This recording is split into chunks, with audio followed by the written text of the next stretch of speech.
Hello दोस्तों, नमस्कार, आदाब, सत श्री अकाल सभी को। जीएस सुनो कुटुंब में आपका हार्दिक स्वागत और अभिनंदन करते हैं। हम बात करेंगे एनआईएस डिलीट साथियों के लिए क्या अपडेट है। बड़ी अपडेट है। कहीं ना कहीं आपने देखा होगा कि अब 12 नवंबर की जो सुनवाई लगी है, कोर्ट नंबर सीरियल नंबर भी इसका जनरेट हो गया। कोर्ट नंबर 3 में सुना जाना है। और इसी चीज़ को लेकर विश्वनाथ सर ने भी बड़ी अपडेट दी है कि अब एक साथ 10 केस सुने जाएंगे। अभी तक तो 9 केस थे, अब 9 राज्य नहीं, अब 10 राज्यों के केस सुने जाएंगे और एक नया राज्य और भी शामिल हुआ। अब देखेंगे इसमें साफ साफ उन्होंने कहा एनआईए डिलीट प्रकरण में पुनर्विचार याचिका की विशेष पीठ का गठन पुनः हुआ है। मामला कोर्ट नंबर 2 में 12 नवंबर को सूचीबद्ध किया गया। अब कुल 10 याचिकाओं की सुनवाई करेगा माननीय उच्चतम न्यायालय। कहने का मतलब है कि उच्चतम न्यायालय में अब 10 केसों की सुनवाई एक साथ होगी। अब आपको बता दें ये केस बहुत ज़्यादा ही मजबूती की तरफ बढ़ रहा है।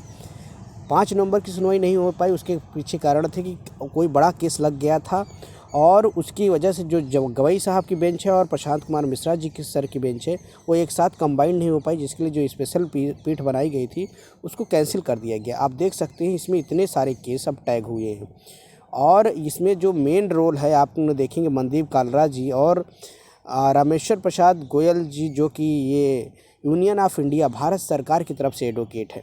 और मनदीप कालरा सर जो है कि जो एनआईएस डिलीट के एडवोकेट है, इन्होंने पूरी अच्छी तरह से इस केस को बढ़िया छानबीन के साथ साथ पूरा हर तथ्यों पर विचार विमर्श करके किस प्रकार अगर ये सुनवाई हो गई तो समझ लीजिए कि एनआईएस डिलीट की जीत निश्चित है। और बड़ी बात ये है कि अब जज को भी लगेगा गवाही साहब को कि कहीं ना कहीं हमारा जो जजमेंट था 23/11/2024 उसका 28 का, उसमें कहीं ना कहीं कुछ ऐसी खामियां रहेंगी जिसकी वजह से इतने सारे राज्य प्रभावित हुए। दूसरा आप देख सकते हैं 4961/2024, इसको बताने की ज़रूरत नहीं है। 12/11/2024 की सुनवाई लगी है justice BR Gavai, justice Prashant Kumar Mishra की। और सीरियल नंबर आप देख सकते हैं 301। यही मेन मुद्दा है, तो क्या इसकी सुनवाई लंच से पहले या लंच के बाद होगी।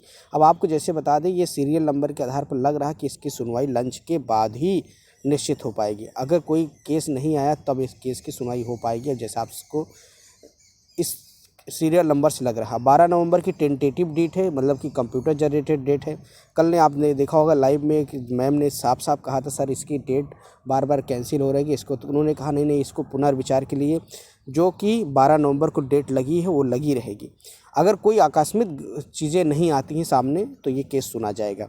अब विद्यार्थियों की सारी चीज़ें इसी पे डिपेंड है कि भाई सुनवाई हो और हमारा पक्ष में जो फैसला आना हो आए, क्योंकि नौकरियोनौकरियों का सवाल है और ज्वाइनिंग रुकी है और भर्तियां निकल रही हैं, तो कहीं ना कहीं अब डिले होता है। तो विद्यार्थियों कहते हैं ना कि एक कहते हैं ना सब्र का सीमा होती है, विद्यार्थी का सब्र टूट रहा है।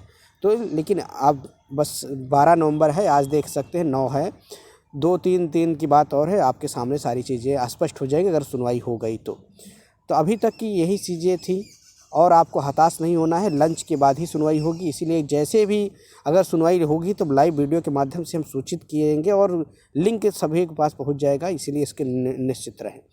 तो अब आज तक यही अपडेट थी। वीडियो पसंद है चैनल को लाइक करें, सब्सक्राइब करें, अपने दोस्तों में शेयर करें। शिक्षक भर्ती पब्लिक के अपडेट के लिए चैनल से जुड़ सकते हैं और ज़्यादा से ज़्यादा शेयर करें, सारी इन्फॉर्मेशन आपके साथ पहुँच सकती है। नमस्कार साथियों, जय हिंद सभी को, थैंक यू।